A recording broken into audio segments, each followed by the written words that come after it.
हम भारत में यूरोपीय कंपनियों का आगमन का पहला लेक्चर पढ़ चुके थे। आज दूसरा लेक्चर पढ़ने वाले हैं।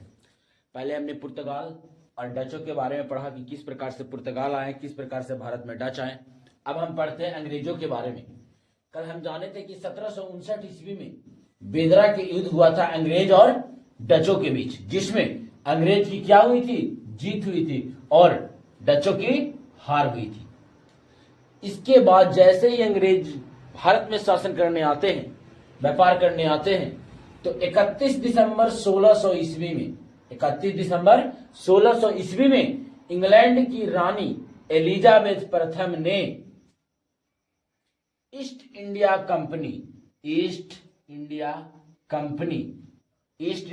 कंपनी को अधिकार दे दिया। एक अधिकार पत्र था कि आप पूरे भारत में व्यापार कर सकते हैं। इस ईस्ट इंडिया कंपनी की शुरुआत 1600 ईस्वी में हुआ।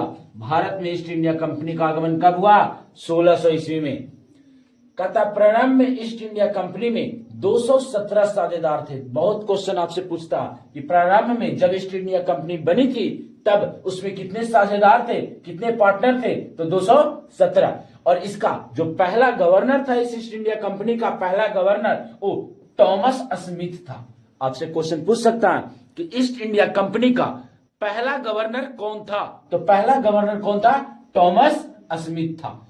फिर कहता है, इसके आगे पढ़ते हैं, बहुत बड़ा क्वेश्चन है। मुगल दरबार में पहुंचने वाला प्रथम अंग्रेज कौन था? Captain Hawkins. मुगल दरबार में पहुंचने वाला प्रथम अंग्रेज कौन था? कैप्टन हॉकिंस था। कहता जो जेम्स प्रथम का राजदूत था। कैप्टन हॉकिंस जो है जेम्स प्रथम का राजदूत था, जो 1609 ईस्वी में जहांगीर के दरबार में आया था। आपसे क्वेश्चन कर सकता कि प्रथम अंग्रेज किसके दरबार में आए थे? तो जहांगीर के दरबार में आए थे, जिसका नाम कैप्टन हॉकिंस था। और किसका राजदूत था कैप्टन हॉकिंस? जेम्स प्रथम का राजदूत था। आगे पढ़ते हैं हम लोग। कहता है कि 1611 ईस्वी में सर्वप्रथम अंग्रेजों ने मसूलीपट्टनम, कल भी बताए थे कि मसूलीपट्टनम कहां में है? आंध्र प्रदेश में। तो कहता है 1611 में सर्वप्रथम अंग्रेजों ने मसूलीपट्टनम में अपनी प्रथम व्यापारिक कोठी स्थापित की। कहां में जी? मसूलीपट्टनम में किया। फिर कहता है कि जहांगीर ने 1613 में एक फरमान जारी किया। बहुत क्वेश्चन पूछता है कि अंग्रेजों के खिलाफ जहांगीर ने एक फरमान जारी कब किया था? 1613 में किया था, जिसमें अंग्रेजों को सूरत में व्यापारिक कोठी खोलने की इजाजत दे दी गई। सबसे पहले हम जानते हैं कि मसूलीपट्टनम में खोला गया अंग्रेजों द्वारा व्यापारिक कोठी, लेकिन दूसरा में जब 1613 में खोलने की बात आई तो जहांगीर के द्वारा उसे एक फरमान पत्र चाहिए था, एक इजाजत चाहिए था। वो इजाजत जहांगीर ने दिया एक पत्र द्वारा, जिसे फरमान पत्र कहते हैं। उसके द्वारा यह कहा गया कि आप अंग्रेज सूरत में अपनी व्यापारिक कोठी खोल सकते हैं। इसी के साथ जब ये भारत का पोर्शन हम देखते हैं तो एक साइड में हमारे आंध्र प्रदेश के पास में मसूलीपट्टनम है, मसूलीपट्टनम। और यदि देखा जाए सूरत की बात तो ये गुजरात के साइड में हमारा सूरत है। मतलब कहने का कि अंग्रेजों ने सबसे पहले अपनी व्यापारिक कोठी भारत के पूर्वी तट पर खोली। किस तट पर खोली? पूर्वी तट पर। और बाद में फिर किस तट पर? पश्चिमी तट पर अपनी व्यापारिक कोठी खोल दी। अब एक नोट पॉइंट आप याद कीजिएगा। कहता है कि भारत आने वाला पहला अंग्रेजी जहाज कौन था? तो रेड ड्रैगन। बहुत पूछता है क्वेश्चन, भारत आने वाला पहला अंग्रेज जहाज कौन था? अंग्रेजी जहाज कौन था जी? तो हमारा अंग्रेजी जो जहाज था वो रेड ड्रैगन था।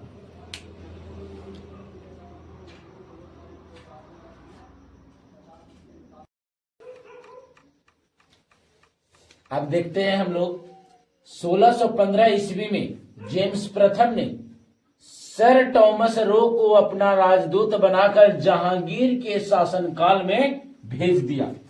सबसे पहले हमने देखा था कि जहांगीर के शासनकाल में सर टॉमस रो को जेम्स प्रथम ने राजदूत बनाकर भेजा। कब भेजा जी? 1615 में। इससे पहले भी जेम्स प्रथम ने किसी एक को भेजा था, वो था कौन जानते हैं आप लोग? अभी बताए हम, वह कैप्टन हॉकिंस था।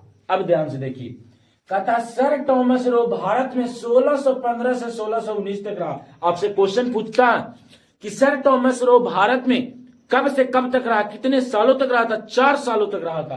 पहला 1615 से 1619 तक। और जहांगीर एवं खुर्रम, खुर्रम को क्या नाम से जाना जाता है? तो शाहजहां के नाम से जाना जाता है।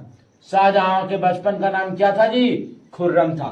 तो कहता है कि 4 साल रुका, इसी बेफालतू के नहीं रुका, वो जहांगीर से और खुर्रम से कौची प्राप्त कर रहा था? व्यापारिक छूट, कि हमको कुछ छूट दीजिए राजा जी।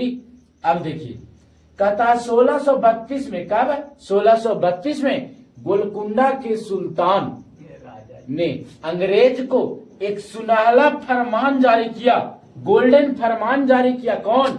गोलकुंडा के सुल्तान ने कहा कि आप हमको 500 रुपया 500 पैगोडा वार्षिक दीजिए, 500 पैगोडा वार्षिक कर हमको आप दीजिए, और हमारे गोलकुंडा राज्य के किसी भी बंदरगाह पर स्वतंत्रता पूर्वक व्यापार कर सकते हैं। जब ये देख रहा था कि अंग्रेज मुगल दरबार में व्यापार कर रहा है, उसको पैसा दे रहा है, लालच दे रहा है, तब गोलकुंडा के सुल्तान ने सोचा कि क्यों ना हम भी अंग्रेजों को लालच दे। तो गोलकुंडा के सुल्तान ने एक गोल्डन फरमान जारी किया, सुनहरा फरमान जारी किया, और कहा कि आप हमको 500 पैगोडा वार्षिक कर टैक्स दीजिए, आप हमारे गोलकुंडा राज्य के किसी भी बंदरगाह पर क्या कर सकते हैं? तो आप व्यापार स्वतंत्रता पूर्वक कर सकते हैं। चलिए फिर आगे देखते हैं। कहता 1639 ईस्वी में अंग्रेज फ्रांसिस डे ने, कौन अंग्रेज? फ्रांसिस डे ने चंद्रगिरी के राजा से मद्रास पट्टे पर लिया। पट्टा मैंने इजारा पर लिया, पट्टा मैंने इजारा, पट्टा मैंने होता है इजारा। तब मद्रास को इजारे पर किसने लिया था? कौन अंग्रेज लिया था जी? फ्रांसिस डे ने लिया था। और वहां एक किलाबंद कोठी का निर्माण करा, एक फैक्ट्री का निर्माण करा। उस फैक्ट्री का नाम, उस कोठी का नाम फोर्ट सेंट जॉर्ज रखा, फोर्ट सेंट जॉर्ज रखा। आगे पढ़ते हैं। कहता 1661 ईस्वी में, बहुत बहुत बहुत वीवीआई क्वेश्चन है, आपसे बहुत बार पूछा जा चुका। 1661 ईस्वी में पुर्तगाली राजकुमारी Catherine of Braganza, Catherine of Braganza और ब्रिटेन के राजकुमार चार्ल्स द्वितीय का विवाह हुआ जी। किसका किसका विवाह हुआ? तब पुर्तगाल के राजकुमारी कैथरीन ऑफ ब्रेगेंजा और ब्रिटेन के राजकुमार चार्ल्स द्वितीय का विवाह 1661 ईस्वी में होता है। फिर कहा था, और इस अवसर पर दहेज के रूप में पुर्तगाली ने चार्ल्स द्वितीय को बंबई शहर दे दिया। सोच लीजिए, दहेज के रूप में बंबई दिया गया था पुर्तगालियों द्वारा। किसको?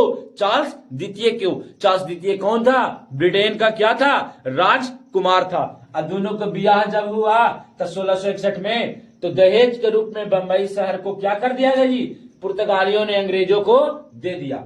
लेकिन चार्ल्स द्वितीय भी कम तेज नहीं था। ये क्या किया ना 1668 ईस्वी में, कब? 1668 ईस्वी में चार्ल्स द्वितीय ने बंबई शहर जो दहेजवा में मिला था उसको 10 पाउंड के वार्षिक किराए पर, 10 पाउंड के वार्षिक किराए पर ईस्ट इंडिया कंपनी को दे दिया। और यह सोचा कि हर एक साल हमको 10 पाउंड मिलित रहेगा, आराम से खाए पीते रहेंगे। ईस्ट इंडिया कंपनी अपना कमाए चाहे कुछ करे। तो बंबई शहर को ईस्ट इंडिया कंपनी को किसने दिया? तो चार्ल्स द्वितीय ने दिया। कितने पर? 10 पाउंड के वार्षिक किराया, मैंने साल भर में कितना टैक्स लगाया? किराया 10 पाउंड रहेगा।